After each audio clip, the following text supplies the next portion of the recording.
Thanks for being with us still. It is Wednesday, and I'm glad you're with us. 2 days ago, we opened up the topic of racism, and it was a response to the challenge that Father Herb put forward for us, which was to enter into the fray.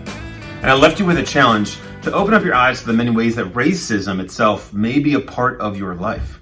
Even if it's just vague compassion and shallow distress at someone else's struggles and then moving on quickly from it. That is a privilege that other people don't get. White people need to start recognizing that. For me, I confessed last week that it actually started to annoy me that the protests were in the headlines every day, and I had wanted the media to move on. And I recognize that that is wrong, okay? Fortunately, God kept tapping me on the shoulder, and it was making me very aware of my own failings regarding the topic. And I ended Monday with a quote by Martin Luther King Jr. that's been floating around lately. In the end, we will remember not the words of our enemies, but the silence of our friends. I don't want to be a silent friend. I want to be a vocal friend. I want to be a bigger part of the solution, and I hope you do too. For the rest of the week, I want to actually talk about some things that I am learning regarding how we as white people can be a part of the solution, not a part of the problem. Oh, and because it's confession time, let's just start with this one. I know how to tap dance. My name is Paul Devine, and this is Confessions of a Bearded White Guy.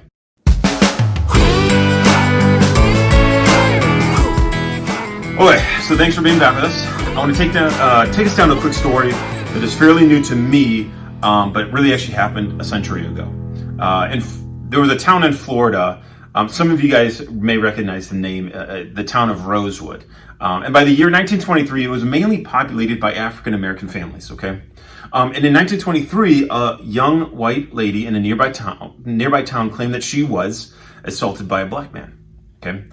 And a violent white mob targeted Rosewood, convinced that the residents were harboring this suspect. And the mob was made up of angry white men who killed several African Americans and deliberately burned the town to the ground throughout the next week. Okay, the African Americans who died during the violence were really hard stories to read for me. There was torture, lynchings, and the craziest thing about it is that the town is just gone. How can an entire town in America be wiped off the map? Unbelievable. And yet it happened here. And I know this is old news to some people, but it leads me to my second major confession. Confession number 2, I am incredibly ignorant of African American history in our nation. I'm incredibly ignorant of all minority history in our nation. And I'm sorry for that ignorance. My knowledge of Black history can basically be summed up on one hand: slavery, Abraham Lincoln, Rosa Parks, Martin Luther King Jr., Barack Obama. That might sound like a little bit of an exaggeration, but I think you understand the point. I don't know much, and I'm pretty sure that we, as a white community, do not know much. And it leads us to part 1 of what we as a predominantly white community can do to help. It is super simple. Listen, read, learn, okay? We need to stop talking. I mean, specifically talking about our own history as if it's the only story that America has. We need to recognize that a quarter of our population has a very different perspective of our country than we do. Latino, African American, Asian American, indigenous peoples, others. White people, as the majority in this country, need to begin listening to those stories and voices. Right now, they're trying to share it with us, and it's frustrating them because we are not listening. And instead of getting defensive and claiming that we're not racist because we know a black person or what happened 100 years ago doesn't have anything to do with us, maybe it's okay to listen and let them know that they and their stories have value to us. The protests and feelings of frustration from the Black community boil down to 2 words: human dignity. Racism is simply put the viewpoint that one group of people has more value than another based on race.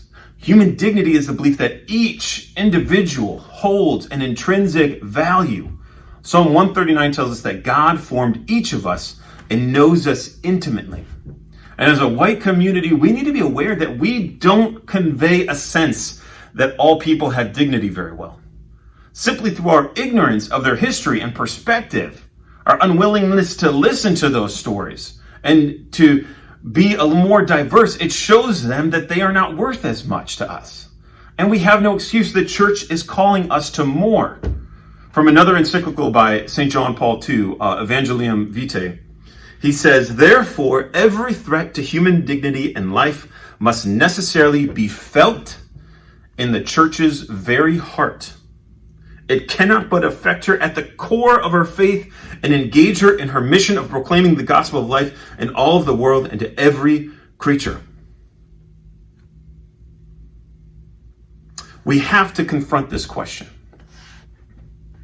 Okay. Does every threat to human dignity and life strike our hearts? Okay. Or do we pick and choose depending on the situation?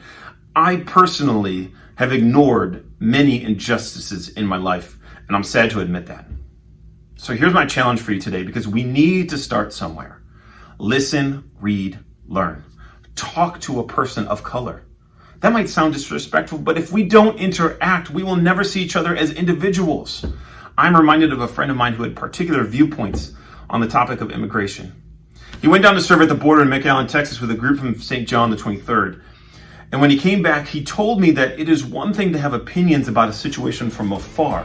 It is completely different when you are face to face with a human being in the midst of it. We need to come face to face with people who are different from us and begin to listen to them. That is how we start to give dignity back to a group of people that had it stripped away from them when they were only valuable for their labor. So my challenge today, listen, read, learn. Thank you for tuning in. I'll see you on Friday.